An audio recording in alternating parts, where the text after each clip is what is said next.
Hello students, कैसे हैं आप लोग। तो बच्चों, इस वीडियो में हम लोग एक बहुत ही अच्छा कॉन्सेप्ट डिस्कस करने वाले हैं, that is Snell's law in vector form. तो स्नेल्स लॉ जो वेक्टर फॉर्म में है उसको एक वेक्टर के टर्म में हम लोग रिप्रेजेंट करते हैं। बेसिकली क्या करते हैं बच्चों, हम लोग इंसिडेंट रे, रिफ्रैक्टेड रे और नॉर्मल के अलोंग जो वेक्टर्स होते हैं उनके टर्म में हम लोग रिप्रेजेंट करते हैं। देखा गया है कई बार सिंपल ज्योमेट्रिकल ऑप्टिक्स पे रिफ्रैक्शन एट प्लेन सरफेस पे एक क्वेश्चन बनता है जिसमें हमको इंसिडेंट रे के अलोंग वेक्टर या यूनिट वेक्टर दिया जाता है और रिफ्रैक्टेड रे के अलोंग वेक्टर पूछा जाता है। तो उसको अलग अलग डिफरेंट डिफरेंट मेथड से लोग सॉल्व करते हैं, ठीक है ना। जनरली 2-3 मेथड होते हैं। तो उसमें से एक मेथड जो कि आपको सिंपल है, बस क्रॉस प्रोडक्ट अगर आपको आता है तो आप कर ले जाएंगे, वो होता है Snell's law in vector form. तो सबसे पहले मैं इक्वेशन डिस्कस करूंगा कि जो स्नेल्स लॉ की इक्वेशन है वो कैसे निकल के आई है, ठीक है। सिंपलेस्ट मेथड जो मैथमेटिकल तरीका हो सकता है उसको समझने का, डिराइव करने का। और उसके बाद बच्चों हम लोग डिस्कस करेंगे उससे रिलेटेड कुछ एग्जाम्पल। एक जेई एडवांस में बहुत पहले एक एग्जाम्पल आया था, बहुत पुराने 1999 या 2000 के आसपास, वो एग्जाम्पल हम लोग यहाँ डिस्कस करेंगे जो आईआईटी में पूछा जा चुका है। तो सबसे पहले आइए देख लेते हैं कि स्नेल्स लॉ को वेक्टर फॉर्म में कैसे लिखते हैं। तो हम लोग सब लोग जानते हैं, यहाँ लेट अस सपोज कि एक मीडियम बाउंड्री है, ठीक है। और ये मीडियम बाउंड्री है, किसी पर्टिकुलर पॉइंट पे हमारी लाइट रे रिफ्रैक्ट हो रही है और इस पॉइंट पे अगर मैं ये नॉर्मल बना देता हूं, ठीक है। सपोज बच्चों हमको नॉर्मल के अलोंग जो वेक्टर दिया गया है इट इज एन वेक्टर। तो अगर मैं डायरेक्शन को या यूनिट वेक्टर को रिप्रेजेंट करूंगा तो ऑफ कोर्स एन कैप लिख लूंगा, ठीक है। सिमिलरली इंसिडेंट रे के अलोंग जो वेक्टर होगा इसे मैं आई वेक्टर से रिप्रेजेंट करूंगा, तो इसका जो यूनिट वेक्टर होगा उसे मैं आई कैप से रिप्रेजेंट कर दूंगा, ठीक है ना। और जो रिफ्रैक्टेड रे के अलोंग वेक्टर होगा, रिफ्रैक्टेड रे के अलोंग, उसे मैं आर वेक्टर से रिप्रेजेंट करूंगा। जब मैंने प्लेन मिरर पढ़ाया था तो रिफ्लेक्टेड रे के अलोंग यूनिट वेक्टर कैसे निकालते हैं वो मैं बता चुका हूं। जिन बच्चों को नहीं पता है वो प्लीज प्लेन मिरर और स्फेरिकल मिरर के सारे वीडियोस मैंने अपलोड कर दिए हैं, बहुत ही सिस्टमैटिक तरीके से, एक सीक्वेंस में प्लेलिस्ट भी बना दी है उसकी। तो आप लोग स्टार्टिंग से देख सकते हैं। अगर कोई नया बच्चा है और उसने नहीं देखे हैं तो प्लेन मिरर और स्फेरिकल मिरर के सारे वीडियोस मैंने बना के डाल दिए। तो आज इस वीडियो में हम लोग रिफ्रैक्टेड रे के अलोंग यूनिट वेक्टर कैसे निकालते हैं उस पर डिस्कशन करने वाले हैं। तो सबसे पहले तो हम लोग अगर स्केलर फॉर्म में देखें स्नेल्स लॉ कैसे लिखते हैं बच्चों, तो mu one sine i is equal to mu two sine r, इस तरह से लिखते हैं बच्चों, ठीक है ना। अब अगर देखा जाए तो इंसिडेंट रे का वेक्टर ये है, नॉर्मल का वेक्टर ये है, दिस एंगल इज आई। तो इन दोनों के बीच के इसको हम आगे बढ़ाएं, अगर इन दोनों के बीच का एंगल हमें देखना है तो that is 180 minus I. Similarly ये एंगल आर है, ये एंगल आई है बच्चों। तो एन वेक्टर और आर वेक्टर के बीच का एंगल जो है दैट इज 180 माइनस आर। तो अगर मैं इसको ऐसे देखूं, इसको म्यू1 लिख लेता हूं और इसको मैं 1 इंटू साइन 180 माइनस आई ऐसे लिख लूं, म्यू2 1 इंटू साइन 180 माइनस आर। तो मैं इसको इस तरह से लिख सकता हूं, ठीक है बच्चों। Sine 180 minus theta equal to sine theta होता है। तो तुम देख सकते हो कि ये जो लिखा है ये आई और एन के बीच का एंगल है 180 माइनस आई। तो अगर ए क्रॉस बी को आपको याद हो तो ए क्रॉस बी क्या होता है, ये होता है A B sine theta N cap. अगर मैं इसका मैग्नीट्यूड ले लूं तो ये यूनिट वेक्टर कैंसिल आउट हो जाएगा, जो क्रॉस प्रोडक्ट का मैग्नीट्यूड होता है वो ए बी साइन थीटा होता है। बट अगर बच्चों ये यूनिट वेक्टर हो, A cap cross B cap, ये 1 यूनिट वेक्टर का मैग्नीट्यूड आप सभी लोग जानते हैं 1 होता है बच्चों, इट इज साइन थीटा। यानी दो यूनिट वेक्टर का क्रॉस प्रोडक्ट, दोनों यूनिट वेक्टर का मैग्नीट्यूड यानी 1 into sine of the angle between these two vectors.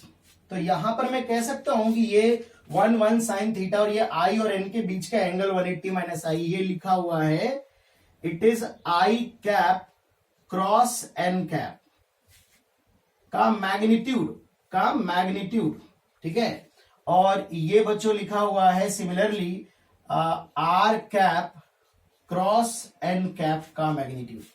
तो ये म्यू1 टाइम्स ये क्रॉस प्रोडक्ट का मैग्नीट्यूड है, ये म्यू2 टाइम्स क्रॉस प्रोडक्ट का मैग्नीट्यूड है।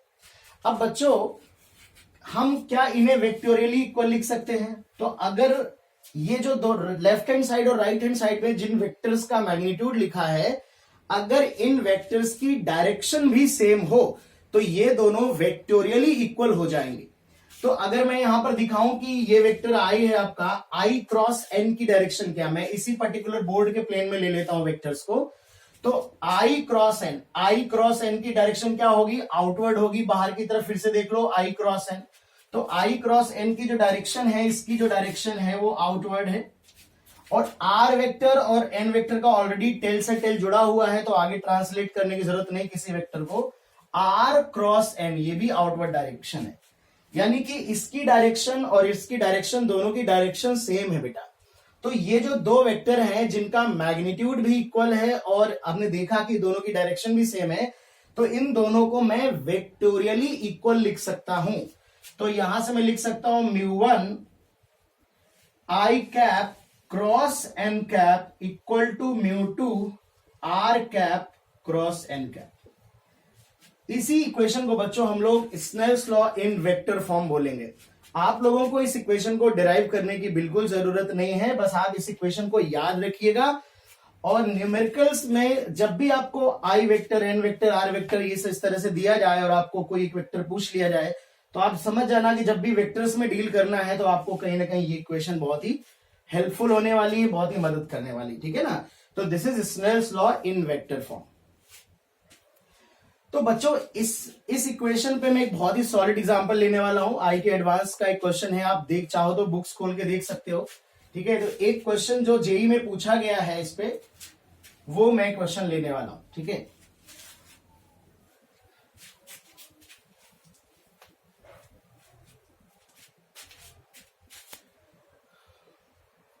ये आईआईटी एडवांस में ये क्वेश्चन पूछा जा चुका है, एग्जैक्ट मुझे याद नहीं है, 19 काफी पुराना क्वेश्चन है, सब्जेक्टिव हुआ करता था तब। तो उन्होंने दिया था कि ये एक्स वाई प्लेन है, एक मीडियम बाउंड्री है जो कि एक्स वाई प्लेन है। क्वेश्चन की लैंग्वेज आप बुक से पढ़ सकते हैं। तो X Y plane is the medium boundary, this region is Z greater or equal to 0 और म्यू1 की वैल्यू √2 है। दिस रीजन इज z, इसके परपेंडिकुलर ऑफ कोर्स z होगा, एक्स वाई के परपेंडिकुलर।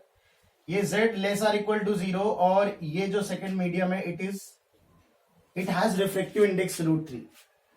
एक लाइट रे बच्चों है वो इंसिडेंट होती है, एक ए वेक्टर दिया था, एक वेक्टर है, उस वेक्टर के अलोंग इंसिडेंट होती है, it is 6√3i plus 8√3j -10k। इस तरह का कुछ डेटा दिया था, ठीक है। 6√3i cap plus 8√3j cap -10k cap और x Y plane is the medium boundary. तो बेसिकली ये बच्चों क्या दिया, ये हमको आई वेक्टर दिया गया है और हमसे पूछा था find out unit vector along refracted रे। रिफ्रैक्टेड रे के अलोंग बच्चों यूनिट वेक्टर हमको कैलकुलेट करना था कि रिफ्रैक्टेड रे के अलोंग यूनिट वेक्टर क्या होगा।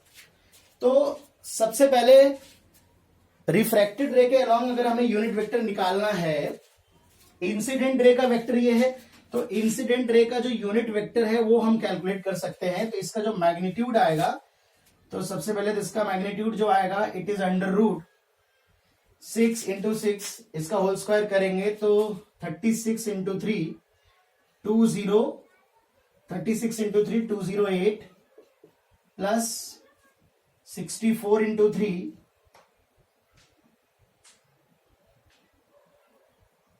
36 × 3 108 आएगा और 64 × 3 आएगा 192 प्लस 100। तो आप देख सकते हैं इट इज 400 √20। तो यहां से अगर मैं आई कैप कैलकुलेट करूंगा, आई कैप, तो आई कैप आ जाएगा unit vector along incident ray. तो यूनिट वेक्टर है 6√3 आई कैप प्लस 8√3 जे कैप माइनस 10 के कैप डिवाइडेड बाई 20। ये हमारा यूनिट वेक्टर इंसिडेंट रे की डायरेक्शन में यूनिट वेक्टर आ गया। अब हमसे रिफ्लेक्टेड रे की डायरेक्शन में यूनिट वेक्टर पूछा है, तो सिंपलेस्ट तरीके से हम इसको सॉल्व करें। एक दो मेथड और भी हो सकते हैं, होते हैं एक दो मेथड, पर उसमें आपको जिसके अलावा जो दूसरा मेथड उसमें थोड़ा वेक्टर एंड 3D का थोड़ा ज्यादा बेसिक अच्छे से क्लियर होना चाहिए। इस मेथड में अगर आपको क्रॉस प्रोडक्ट आता है ठीक ठाक तरीके से, जो कि 11th की फिजिक्स अगर आपने पढ़ी है तो डेफिनेटली आता होगा, तो आप आसानी से कर ले जाएंगे, थोड़ी सी बहस लगानी पड़ेगी, ठीक है ना। तो ये मेथड रिलेटिवली उससे आसान पड़ेगा आपको, ठीक है। तो 6√3 इसको हम लोग मान लेते हैं, एज्यूम कर लेते हैं, let a i cap plus b j cap plus c k cap.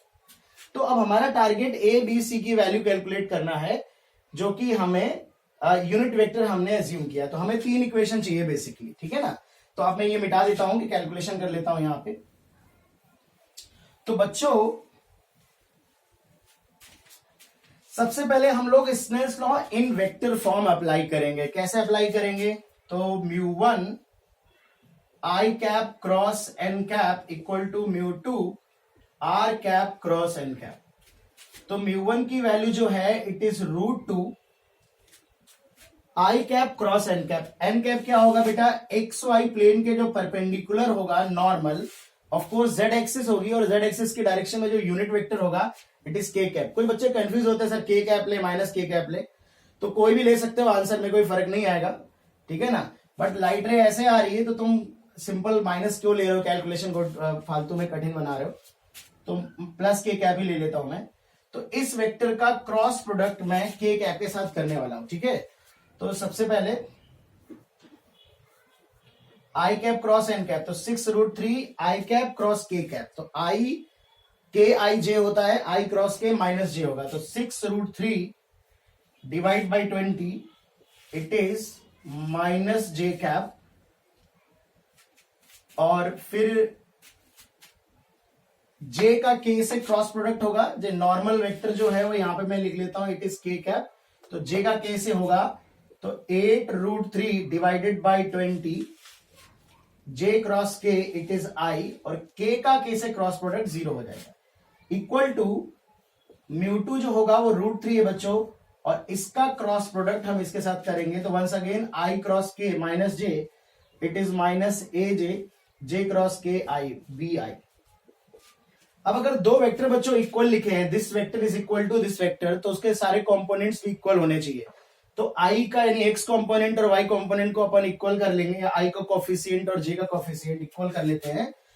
तो देखो यहाँ पे अगर मैं आई का कोफिशिएंट इक्वल करूंगा तो it is √2 8√3 divide by 20 equal to √3b। √3 से √3b जाएगा, इट इज 4 2 4 5 20। तो b equal to 2√2 divide by 5। तो b की वैल्यू 2√2 डिवाइड बाई 5 आएगी बच्चों। और मैं अगर j का कोफिशिएंट कंपेयर करूंगा तो j का कोफिशिएंट आएगा it is √2 times 6√3 divided by 20। और ये माइनस यहां पर भी है, माइनस यहां पर भी है, तो मैं इसे हटा देता हूं, इक्वल टू √3a। तो √3 से √3 कैंसिल आउट हो जाएगा। इसको अगर हम 2 से डिवाइड करें तो 2 ये 3 आएगा, यहां पे 10 आएगा, और यहां से √2 से ये 5√2 बचेगा। This implies a equal to 3/5√2। तो हमको a और b की वैल्यू मिल गई, ठीक है। तो a और b की वैल्यू बच्चों आ गई है, अगर मुझे c की वैल्यू भी पता चल जाए तो हमारा आंसर आ जाएगा, ठीक है ना। तो बिल्कुल सिंपल, आप देख रहे हो क्रॉस प्रोडक्ट करना है। अब अगर हम c की वैल्यू कैसे कैलकुलेट करेंगे, तो c की वैल्यू मैं यहां पे कैलकुलेट कर देता हूं। जैसा कि आप जानते हो कि हमने जो आर कैप माना है, ये एक यूनिट वेक्टर है। ये जो आर कैप है बच्चों, ये एक यूनिट वेक्टर है, a i cap plus b j cap plus c k cap, ठीक है। तो ये एक यूनिट वेक्टर है, इसका मैग्नीट्यूड कितना होगा? 1 होगा। तो इसका जो मैग्नीट्यूड होगा, यूनिट वेक्टर का मैग्नीट्यूड 1 होगा। This implies √a² plus b² plus c² is equal to 1।